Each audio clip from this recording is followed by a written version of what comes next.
Assalamu alaikum everyone, and a very warm welcome to another session of Ask Dr. Saleem. In this session, you are very welcome to bring any questions that you have related to God or Islam or anything that fancies your mind about religion. You may ask your question in English or Urdu, your language of preference. However, the answers will be given in English just so that we can reach a wider array of audience. And so with that, if you have any questions, please feel free to raise your hand or send me the question in the chat and we'll get to that. So we'll start off with our first question. And the question says, Maulana Wahiduddin Sahib ki tafsir of Surat Baqarah mein unne 6 sharaait mention kiye hain जिनको करने से जो है आपको हिदायत पा सकते हैं.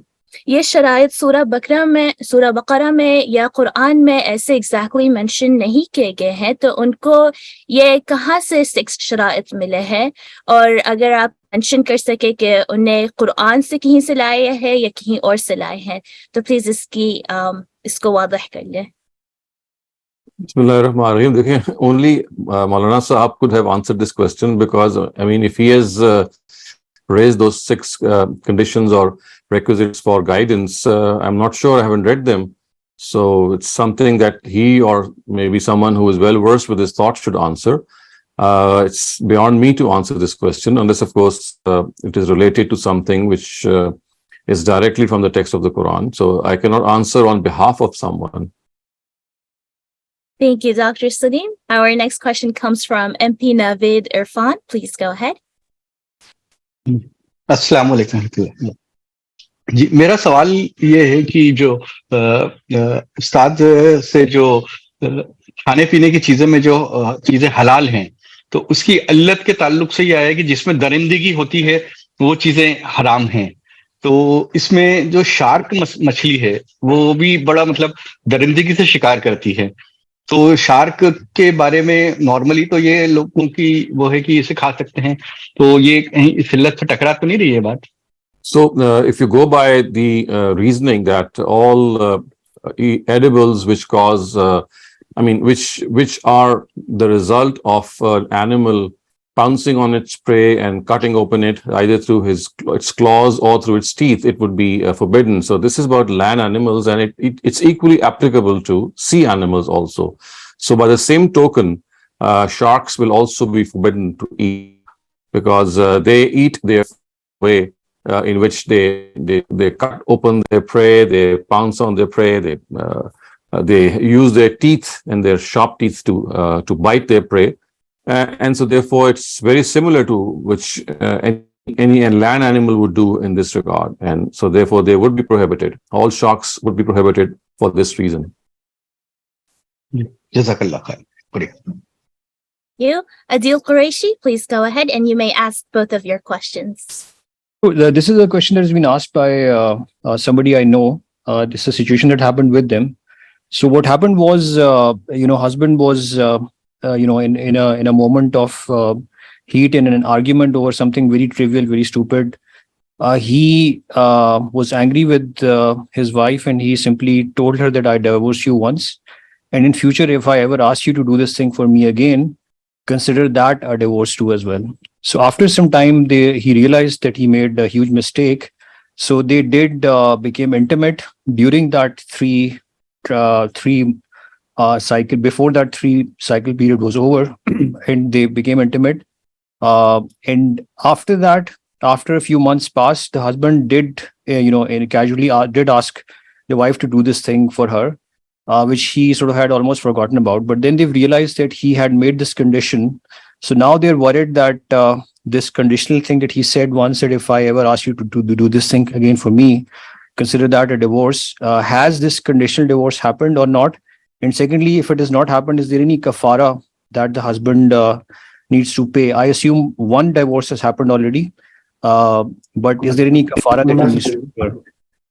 I think in all such situations, I cannot give an opinion unless I can hear the person directly, because you see, there are a lot of circumstantial things which one needs to ask. It's not as simple as that. So if he would like to know the opinion, so you can pass on my number to him and to his wife. I'd like to speak to both of them, and then I can give an opinion. That's fine, sir. I'll do that. I'll give you a number to both of them, and they can try to set up a time to reach out to you. Right. My second question is a more general question, but asked by the same person, is basically about the confusion that they had about hijab. And it's a very common question, but I'm not able to answer this correctly most of the time. So again, my understanding that I've shared with them is that as per the teachings of Islam, it's not mandatory for a woman to cover her hair, because it's one of those things, ma zahara minha, which means that your hands, your face, your hair, your feet, these are the things that are usually considered as open. So it's not mandatory for you to make sure that they're covered. You don't have to wear the burqa. You don't have to always cover your head, and it's okay for a lady to do that. You will not be held accountable in front of Allah if you don't do that. But there is this thing about the zina, where it says that, however, if you have put some zina on those, if you have put anything on those items, then I think their question was, do I then need to cover it? For instance, in case of hair, if I have done some highlights or anything on my hair, in case of my face, if I'm wearing makeup or if I put on some jewelry, do I then need to cover my face as well as my hair in front of a na-mahram, and I can probably still keep it open in front of the mahram? So as far as doing this makeup is concerned, all those limbs which are generally kept open, even if you put on jewelry or any embellishment on them, you don't need to cover them. And this includes your face, your hand, and your feet. So on all other limbs, including your hair, if you are embellishing your head in any manner, then you need to cover your head or hair. However, if the head or the hair has not been made up, has not been embellished, then you don't need to cover the hair. So as far as your face is concerned, your hand and feet are concerned, they are to be kept open all the time, even if they are made up. I mean, even if they have been decorated or embellished in any way. But the head is something in which if you've embellished your head in any way, then it has to be covered. Otherwise, if you've not embellished your head, then it's not mandatory to cover it, although it's recommended. Right. And so what's the dalil for this point? Why is hair different from the rest of the body part? Because something which always remains open is generally your hand and your feet and your face. I mean, these are the things which are customary. I mean, to leave them open. Otherwise, all other limbs are generally covered, including your head. I mean, if you look at the fact that your own head is also, you need some directive to have these covered. I mean, when it is said that la yubdina zinata hunna illa ma zahara minha, it means that you have to hide the zina. You have to cover the zina, except which is worn on those limbs which are generally kept bare. I mean, there has to be some directive to have them covered. I mean, unless there is some external reason, you will not cover your face. Unless there is something happens, you will not cover your hands or your feet. But this is not the case with your hair or your head. So that is a different organ. I mean, you can cover it. You can wear anything which relates to covering it, but you will not do so with your face. So as you would have seen that the words are ma zahara minha, it actually means illa zahir minha, which means what is automatically kept bare. I mean, unless there is some compulsive reason, you don't cover that thing. So the three limbs that are not covered as a result are your face, your hand, and your feet. Right, sir. And so lastly, adding to that, so this thing about covering your hair is only for the na-mahram. In case of your father, your husband, your brother, you can still leave it with them. Yeah. Okay. All right. Thank you, sir. Thank you very much. Rafia Khwaja, please go ahead. Assalamu alaikum, Dr. Shehzad. Dr. Shehzad, one has always heard that this life is full of trials, azmaish, challenges. And if you face it with sabr, you come closer to Allah.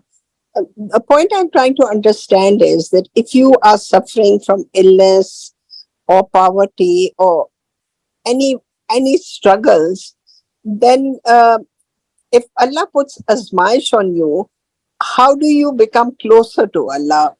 You would somehow you would try to protest, but this feeling that you become closer to Allah, you become a better person. This I've heard many times, Yeah. but I've not been able to Well, follow it. I understand. You see, this is a probable outcome. So there are two outcomes when a person passes through trials and tribulations. One of the outcomes, which is a case which does not occur generally, is that a person becomes angry, he or she starts complaining to God, or acts in a very frenzied way.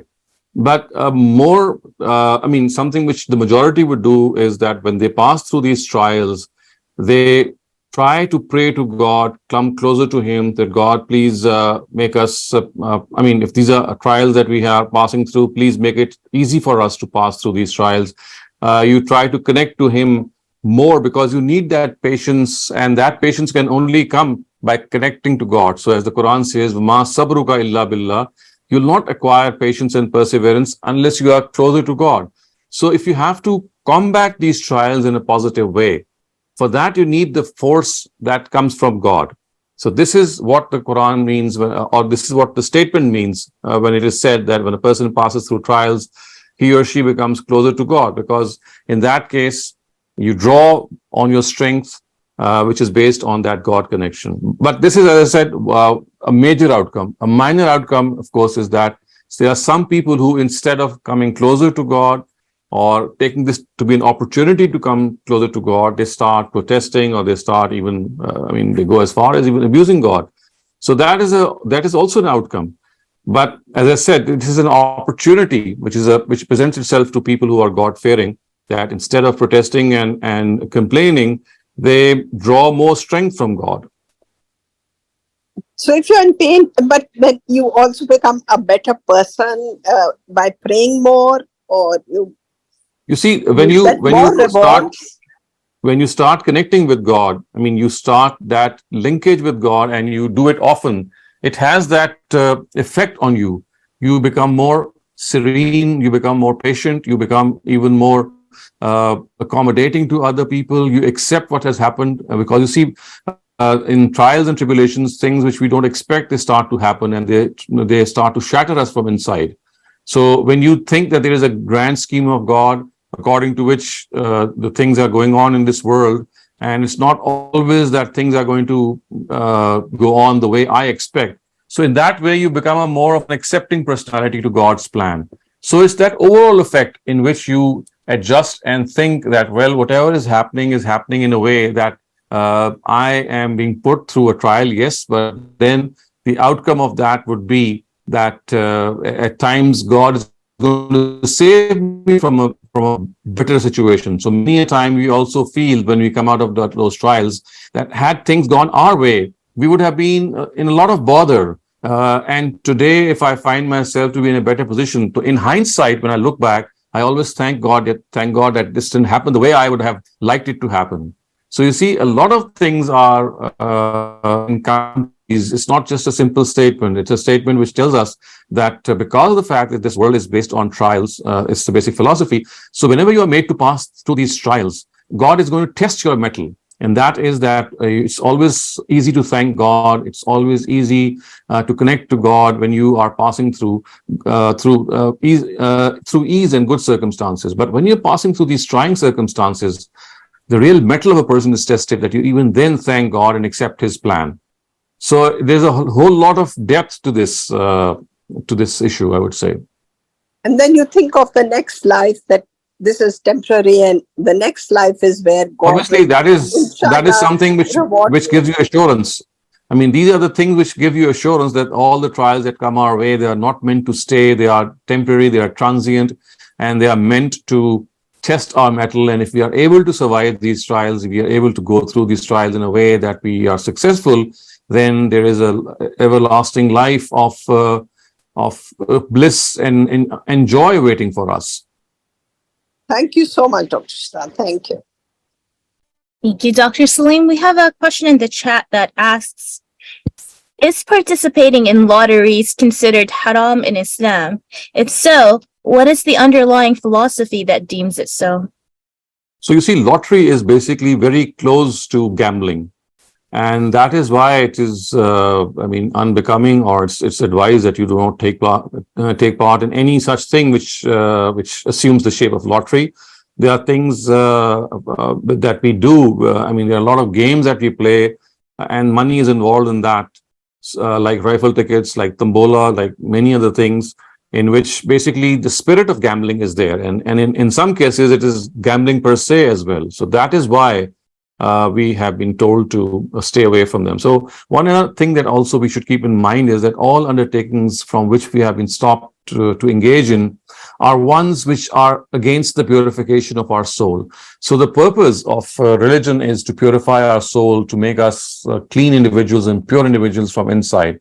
So activities which hamper this purification, they are proscribed.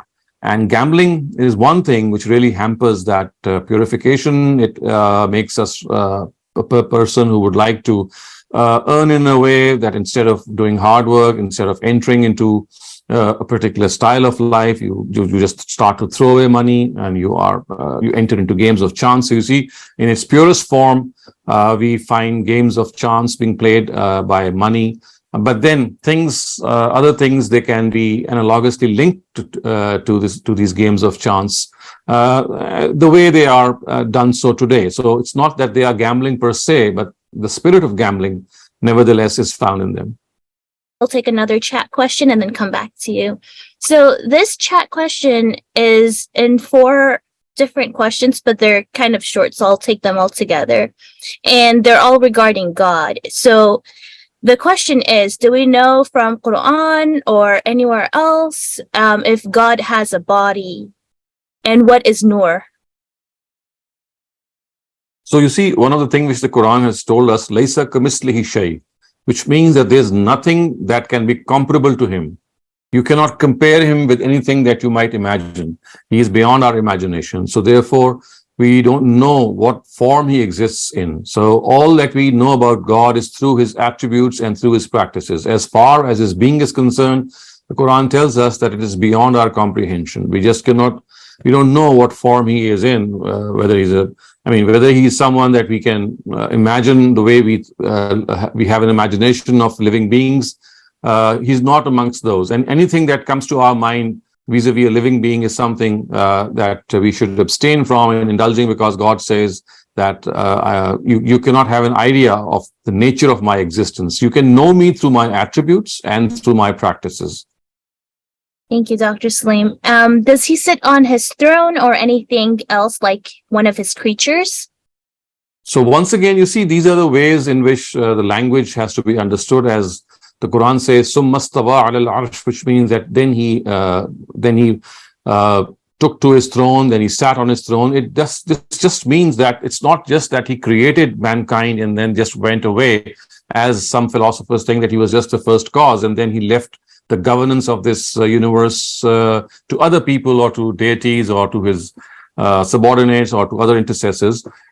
This verse is actually meant to specify that not only did God create mankind and this universe, he also is governing them. So when it is said he sat on his throne, it's just a metaphor to tell us that he is governing the universe as well. So it's basically it's like an answer being given to those people who think that God was just the first cause, and once he created mankind and the earth, he just went aloof and he just transferred the reins of power to other people. So basically it is said that he not only created, but he is still governing whatever he created. So similarly, when it comes to language, if somebody says that there is nothing on or under God, then that doesn't include his throne too, because that's just sort of... Yeah, of course, because throne is not to be taken literally. Throne is a metaphor for governance. The way we find the word throne being used in our own language, when we use the word the chair or the throne, in the way that it has been used in this expression, it always refers to authority and to power and to the fact that the person who is being ascribed to it is the person who is in the ruling position.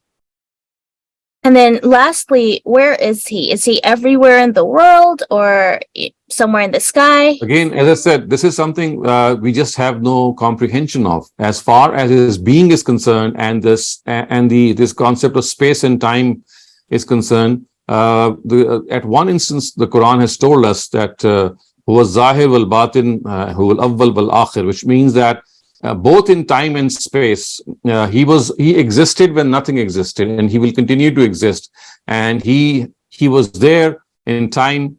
Before which there was no time, and he is going to be there after which there's going to be no time. So it's just a manner in expressing that he is beyond the confines of time and space.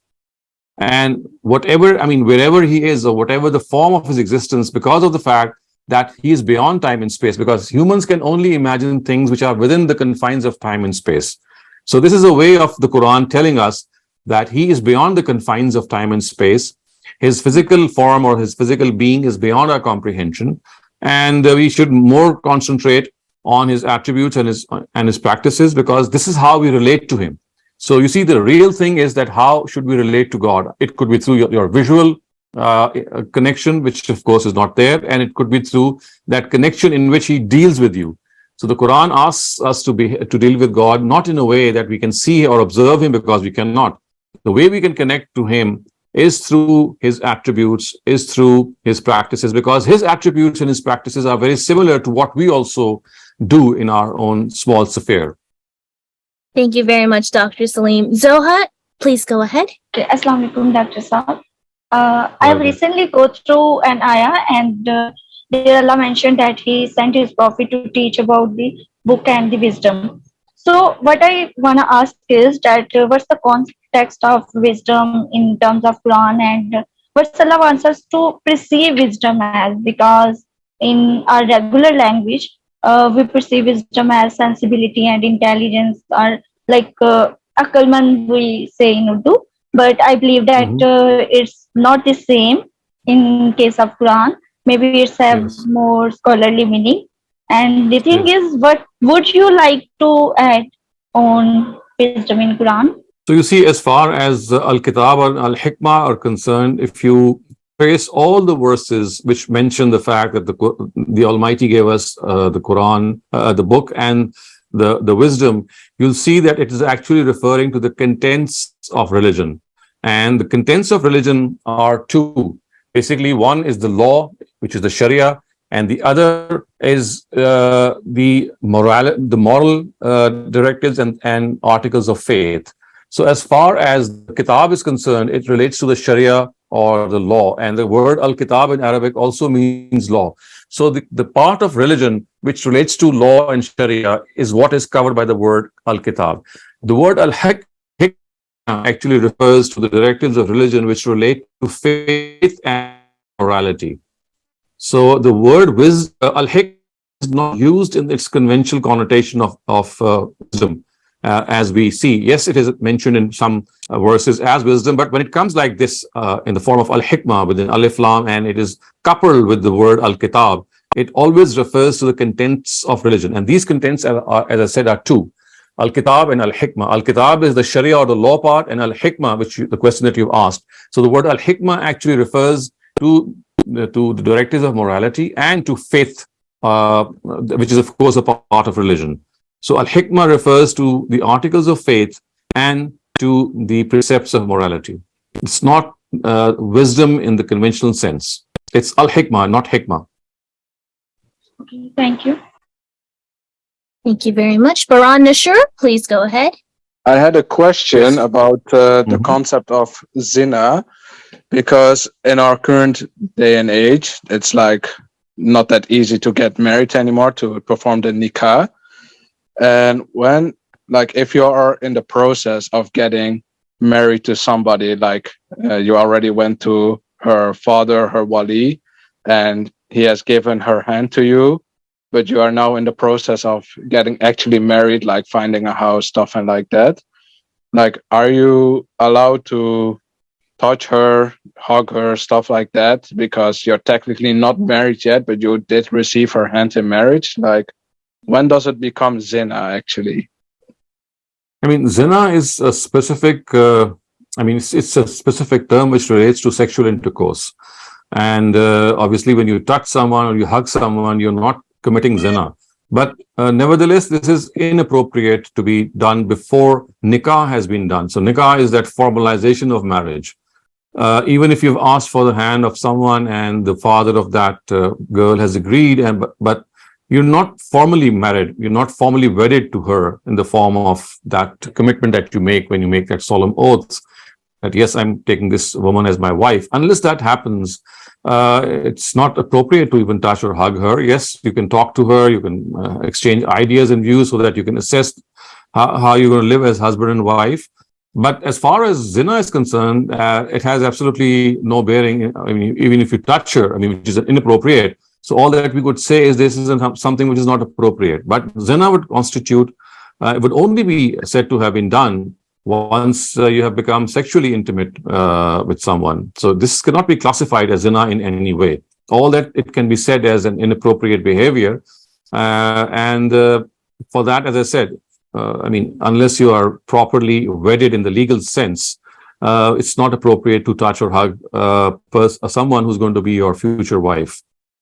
But if you do so, then even then it cannot be classified as zina. I mean, that is an entirely different thing. It relates to a specific circumstance.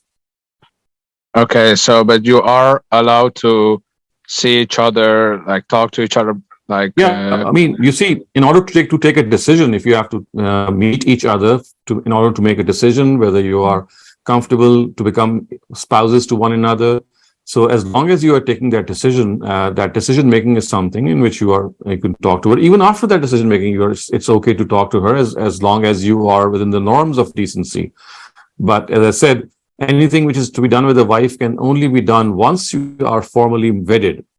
Before that, all that you can do is, I mean, have a decent chat on any issue or any meaningful exchange.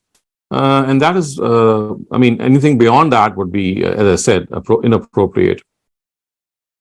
Okay, so but because like nowadays it's like in the past it was very easy to get married to each other to perform the nikah, but nowadays it feels like also like with the families it's like become more difficult. They say like 1 year, 2 years, 3 years, like it becomes very right. difficult. It does become difficult. Yeah, it does.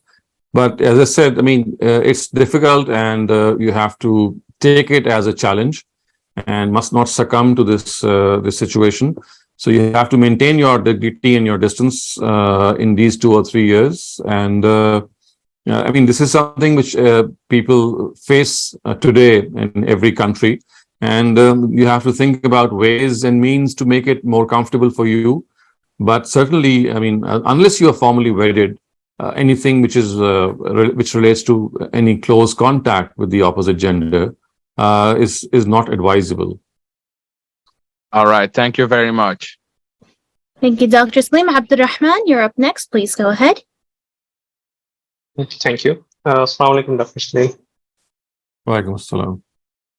Dr. Saleem, I have a question with regards to the Quranic verses. Recently, I came to know that each verse has a kind of energy vibration. I mean, I just read this theory. I'm not sure whether it is backed up with Quran or Sunnah. So I do read some verses of the Quran, kind of like just picking up some verses from one surah and then second surah in the morning and the evening. So does this type of reading have a positive or negative effects with regards to energy vibration? So you see, as far as this theory of energy vibration is concerned, I mean, the Quran, it's alien to the Quran or the purpose of the Quran. The Quran itself has specified on many occasions, on numerous occasions, that its purpose is to guide.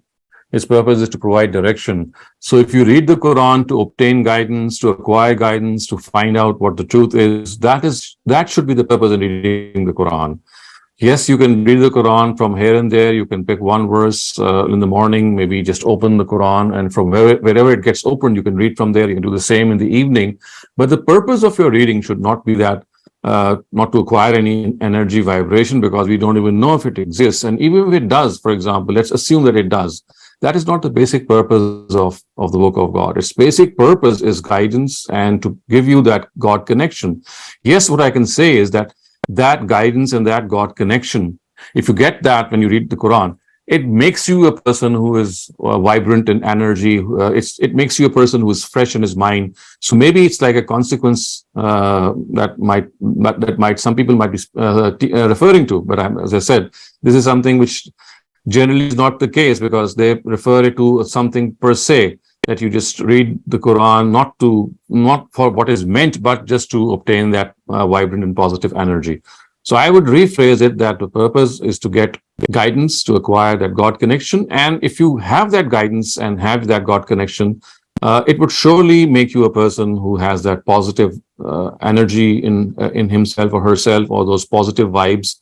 Not because like a mantra that you read and that makes you a person of positive character or nature, but because of the fact that if you understand that guidance and if you have that strong God connection, it gives you that internal energy to follow those words of God and become a better person. I mean, if I read in such a way, as you said, that it is not backed up with any strong source. I mean, it's only for guidance. But even if I read in such a way, like picking up 2-3 verses from one surah and then joining it with another 2-3 another surahs, so it will not have any effect. It's just neutral, because it is not meant for that type of. It's not meant for that. There should be a purpose. That why would you do that? Why would you pick up 2 or 3 verses and then go on and pick up 2 or 3 verses? Unless you are told that this, normally people don't do it. You would not do it perhaps unless you are told that, well, if you do this, this and this thing will happen.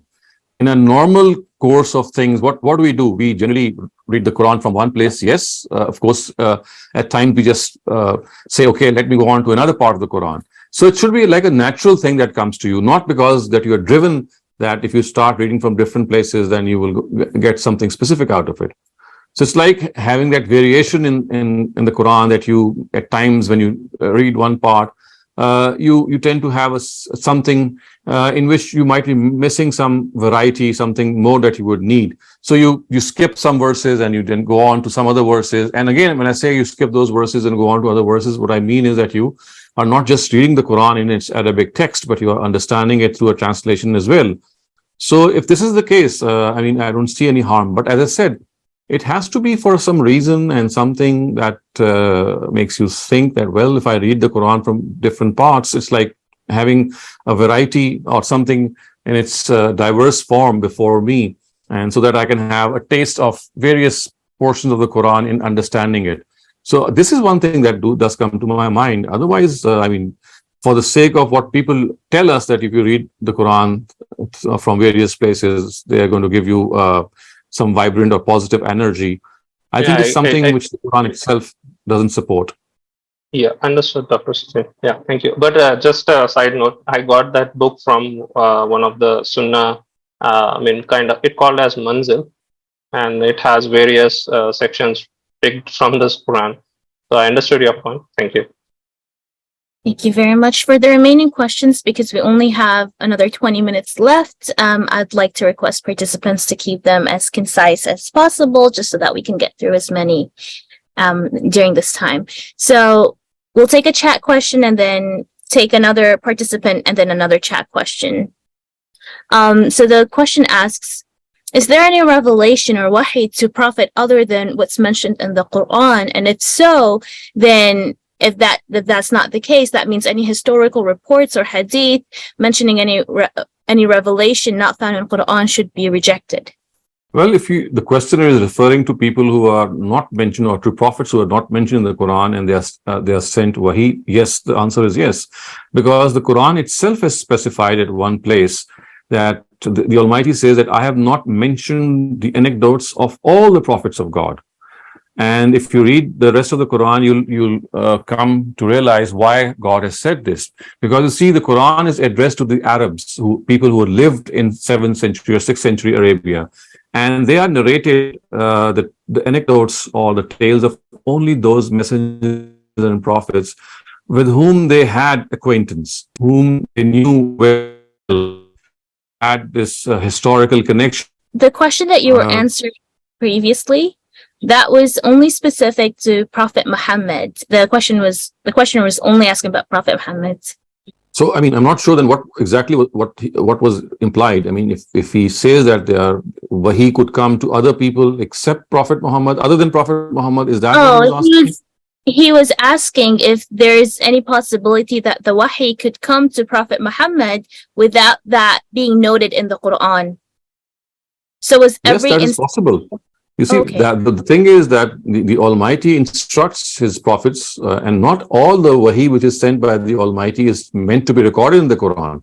So you see, every messenger and prophet has proximity and closeness and a connection of being taught by the Almighty. So I do imagine that, I mean, there are even instances from within the Quran which tell us that there was communication between God and Prophet Muhammad, which was not recorded in the Quran because they were purely meant for his instruction, meant for his training, meant for some other things that were meant to be communicated. So everything which God communicated to Prophet Muhammad was not meant to be part of the Quran. I mean, whatever was to be the Quran, it was specified explicitly by Gabriel that yes, this is the wahi which has to constitute the Quran. And there were other things which were of the nature of communication between God and Prophet Muhammad, but they never were part of the Quran. Thank you for that clarification, Dr. Saleem. Suhail Zafar, please go ahead. Assalamu alaikum, Dr. Sir. Walaikum assalam. I have a question related to zakat.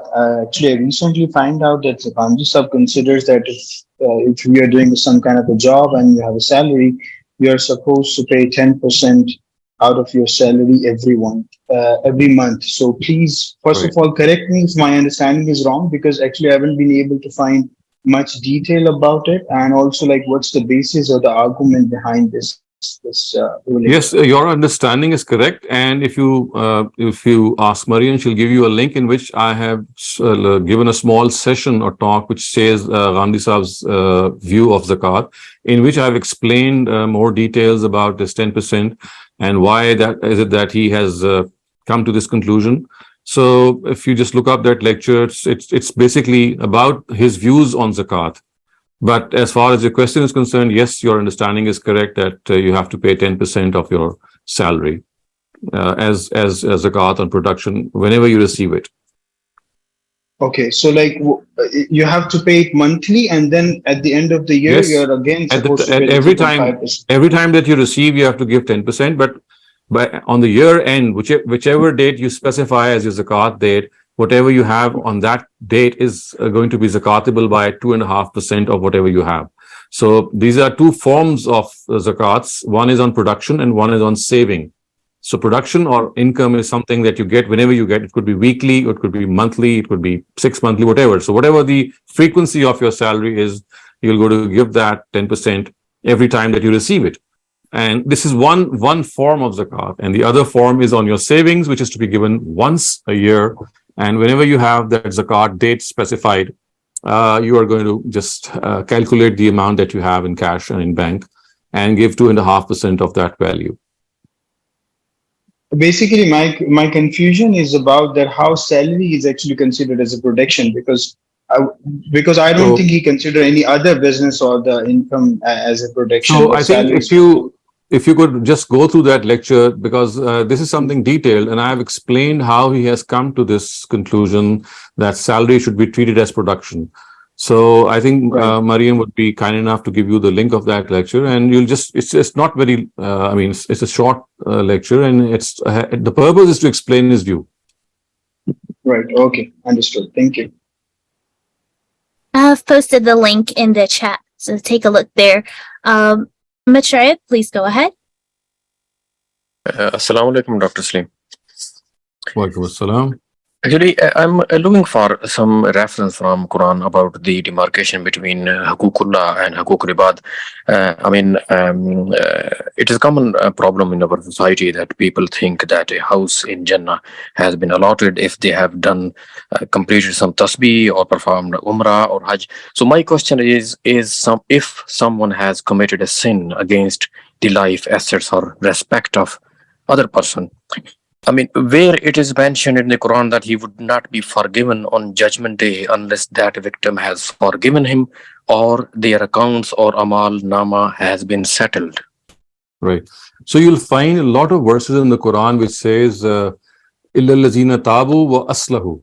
Illazina tabu, you will not be forgiven. Your atonement will not be accepted unless you repent wa aslahu and make amends for what you did wrong. So that amendment can only be done once you set right the wrong. So the word, just look for the word tabu wa aslahu, to type it in your Google browser in Arabic, and you'll get those verses. 20, please go ahead. Assalamualaikum, Dr. Abid from UK. Wa salam. Dr. My question is regarding there is some verses in the Quran which mention that God is addressing the Quraysh, and they are saying your distribution, that you are associating daughters to me and sons to you. So I get the notion that God is like like some sort of why, like, see, the God is saying like why you are associating daughters to me and the son to you.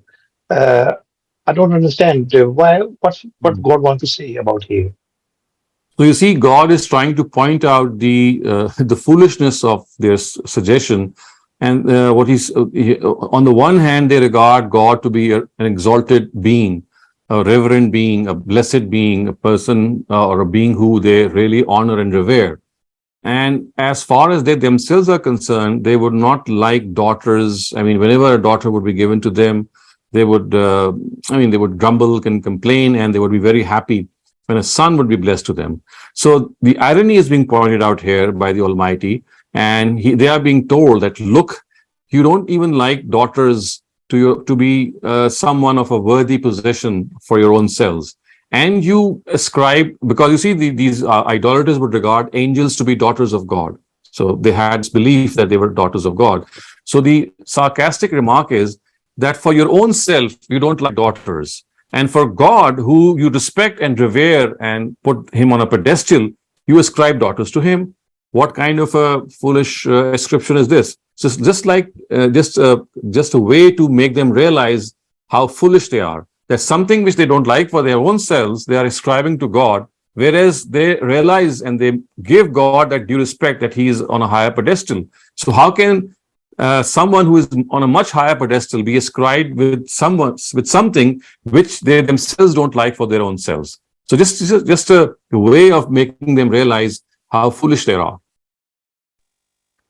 Doctor, do you think that's a very difficult situation and difficult ayah to understand for the normal person? I don't think so, because you see, this is just like pointing them out that something which you don't like for your own self, you are ascribing to God. You don't like daughters for your own self, but you say God has daughters, and this would have been acceptable if God was some nauzubillah, inferior being. But they themselves say that God is exalted, he is superior, he is high, and he's lofty. So someone who is lofty, they're ascribing something to him which for their own selves, who are much inferior to God, don't like. This is just like a slant, like a sarcasm, just like a critique, telling them that, please look what you're doing such a foolish thing. Okay, well, I was just thinking that might be like a discrimination of the man and woman. They are ascribing. It's certainly not. No. God has taken their notion. It's not that God is demeaning women or daughters in any way. That's not the case here. God has said that, look what you are. Then look at what you are doing yourself. You don't like daughters and you're ascribing daughters to me. So that is not the case, that God in any way or in any form endorsing the fact that daughters are lesser than sons. So that should not be derived from this at all. Okay. Thank you.